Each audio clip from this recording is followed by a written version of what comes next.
كنت اتكلمت في الفيديو اللي فات اللي اتكلمنا فيه عن كل حاجة تخص الجامعات الأهلية، عن حاجة اسمها اختبار القدرات في الجامعات الأهلية القديمة، واتكلمنا برضو عن حاجة اسمها المعادلة لطلبة الأزهر اللي ناويين يقدموا سواء على الجامعات الخاصة أو الجامعات الأهلية.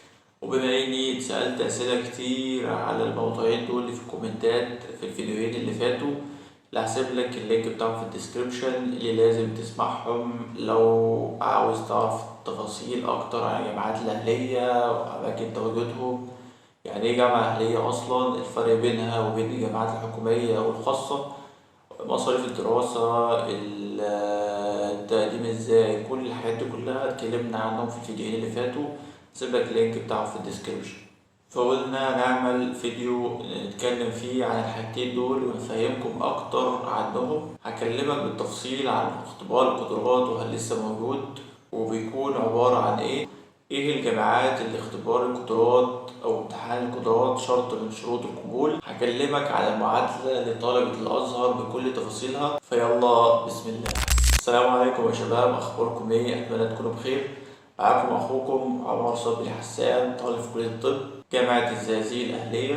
تبدأ بأول حاجة وهي اختبار القدرات. بعد ما سألت كذا حد في كذا جامعة من الجامعات القديمة بخصوص اختبار القدرات وتفاصيل عنه، عرفت إنه الحمد لله اتلغى في جامعات من السنة اللي فاتت وجامعات من السنة دي، بس استبدلوه بامتحان انجليزي كبير حبتين. حد بيدرس في جامعة الجلالة قال لي انه عبارة عن امتحان 3 ساعات، وهو بيكون عبارة عن شوية جرامر وشوية كلمات وكام قطعة ومحادثة، وبتسمع قطعة في سماعات وبتحل عليها أسئلة كنظام محادثة كده. بس معرفش هل نفس النظام ده متطبق في باقي الجامعات القديمة ولا النظام ده في الجلالة بس لما سألت عرفت إن التلات جامعات التانيين فيهم برضو امتحان إنجليزي. طب وإيه هما أصلا الجامعات اللي فيهم الامتحان ده؟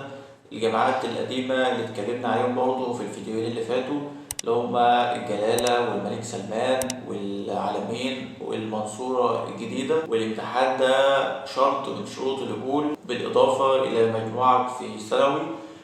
طبعا بيكون في تنسيق داخلي بيختار فيه على القبول، يعني مش موضوعنا في الفيديو ده، بس في الأول بتمتحن الامتحان الإنجليزي ده بالإضافة لمجموعك.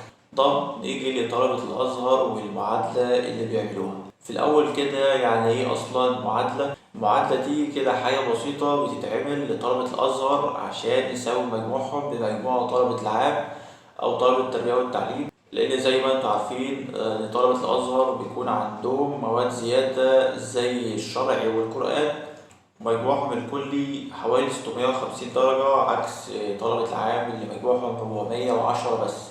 فالمعادلة الغرض الأساسي منها إن هو بيقللوا الفرق الكبير ده في المجموع، ويكون المجموعين قريبين من بعض بحيث يكون في مجموع يناسب النوعين من الطلبة، فبيحذفوا مواد الشرعي والقرآن والباقي من المجموع ده بيقسموه على 440. والنسبة اللي بيطلع ده اللي على أساسها بيحددوا إن الطالب ده جايب الحد الأدنى للقبول ويخش تنسيق داخلي ولا مش مسموح ليه إنه يتقبل في الجامعة. والكلام ده على حسب الناس اللي سألتهم في سواء في الجامعات الأهلية أو الجامعات الخاصة، لأن ده اللي بيحصل معاهم وقت التقديم.